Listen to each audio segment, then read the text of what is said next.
মনসা তো আমায় কথা দিয়েছিলেন, উনি মহেশ্বরের কাছে প্রার্থনা করবেন যাতে তোমার সঙ্গে আমিও মর্তলোকে যেতে পারি। কিন্তু প্রশ্ন হচ্ছে, মনসার প্রস্তাবে মহাদেব কি রাজি হবেন? মনসার উদ্দেশ্য বুঝতে পেরে মহাদেব তাকে ফিরিয়ে দেবেন না তো?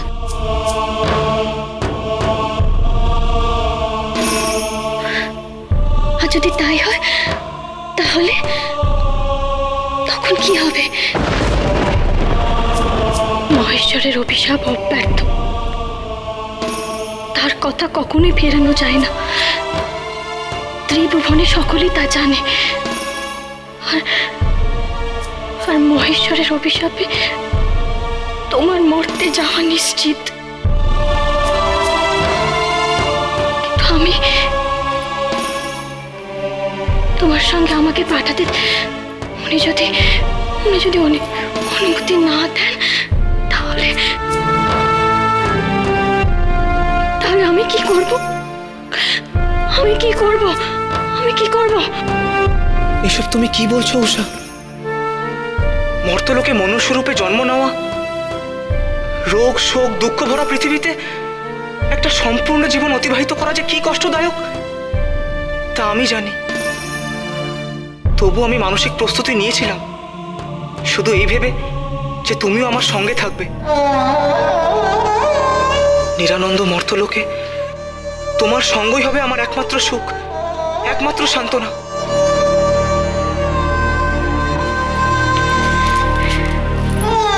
কিন্তু তোমাকে ছাড়া যে আমি এক দণ্ডও বাঁচবো না উষা, না উষা, না। তোমাকে ছাড়া আমি কিছুতেই মর্তলোকে যাব না, কিছুতেই যাব না। অনিরুদ্ধ, আর তুমি কি আমার বিচ্ছেদ সহ্য করতে পারবে উষা? আমাকে ছাড়া এখানে একা স্বর্গসুখ ভোগ করতে পারবে উষা? বলো উষা। না অনিরুদ্ধ, তোমার সঙ্গে আমার বিচ্ছেদের কথা শুনলে আমার নিঃশ্বাস বন্ধ হয়ে আসে। আমি যে তোমাকে ছাড়া এক মুহূর্ত থাকতে পারবো না। আমি পারবো না অনিরুদ্ধ, তোমাকে ছাড়া এক মুহূর্ত আমি থাকতে পারবো না আমি। তাহলে উপায়? আমাদের কোনো একটা উপায় বার করতে হবে উষা, কোনো একটা পথ। তুমি যেমনি করে হোক একটা উপায় বার করো উষা, অন্যথা আমি প্রাণ ত্যাগ করব।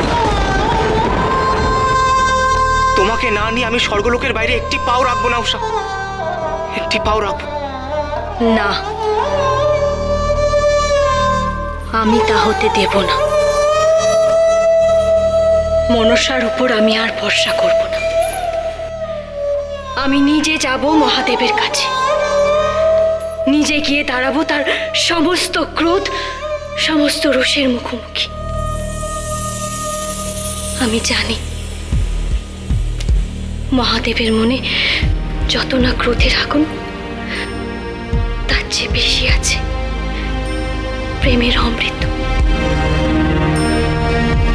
আমার দুঃখ, আমার কষ্ট, যন্ত্রণা, অসহায়তা তিনি নিশ্চয়ই উপলব্ধি করবেন, বুঝবেন তিনি। তাকে যে বুঝতেই হবে।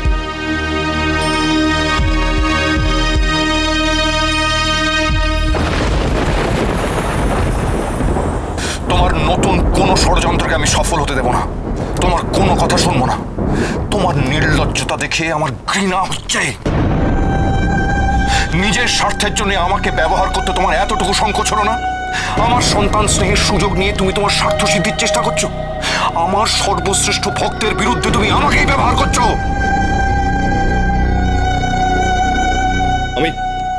আমি কোনোদিন তোমাকে ক্ষমা করব না।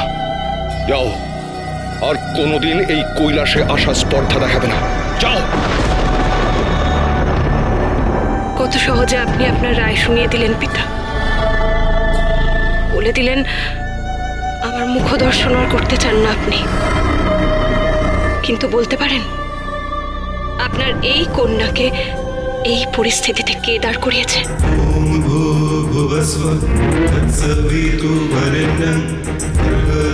আপনি দেবাদিদেব।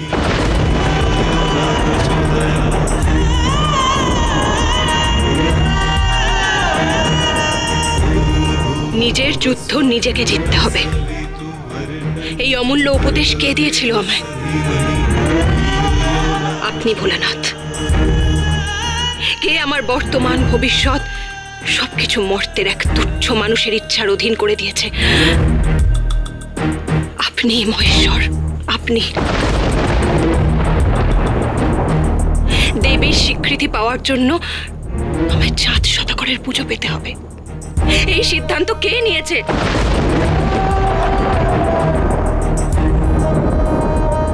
ত্রিলোকনাথ, আপনি। আপনি। আমি তো শুধু সেই চেষ্টাটুকু করছি। আপনি সন্তান স্নেহের কথা বলছেন। এই কঠিন সংঘর্ষে আপনার এই কন্যাকে তো আপনি একদম একা ফেলে দিয়েছেন প্রভু। আমার পাশে তো আপনি থাকেননি, অথচ আজ যা যা ঘটেছে তার জন্য আপনি কেবলমাত্র আমায় দায়ী করছেন, আমায় একা।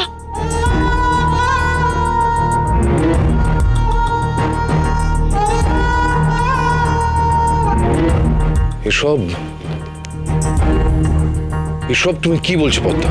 আমি সত্য বলছি পিতা।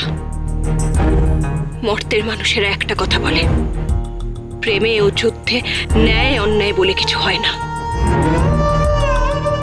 আমি যা করেছি তা শুধুমাত্র আমার যুদ্ধ জয়ের জন্য করেছি পিতা। তাতে ন্যায় অন্যায় নীতি বিচার হয়তো আমি করিনি, কিন্তু শুধুমাত্র তার জন্য আমাকে দোষী সাব্যস্ত করা কি উচিত পিতা?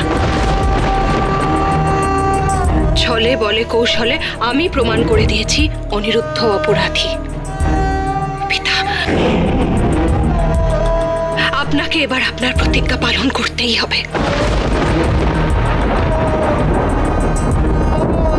আপনাকে এবার আপনার প্রতিজ্ঞা পালন করতেই হবে। নিজের কর্তব্যে আপনাকে অবিচল থাকতেই হবে। আপনি কথা দিয়েছিলেন পিতা,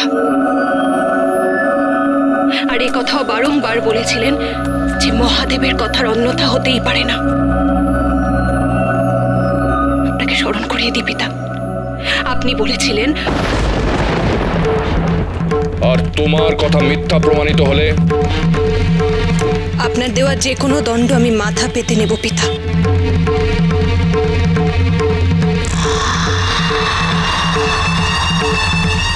কিন্তু যদি আমি যা বলেছি তা সত্য হয়, তোমার সব ইচ্ছা পূর্ণ করবো আমি।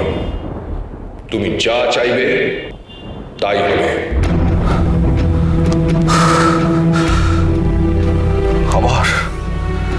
আবার তুমি ছলনার আশ্রয় নিচ্ছ।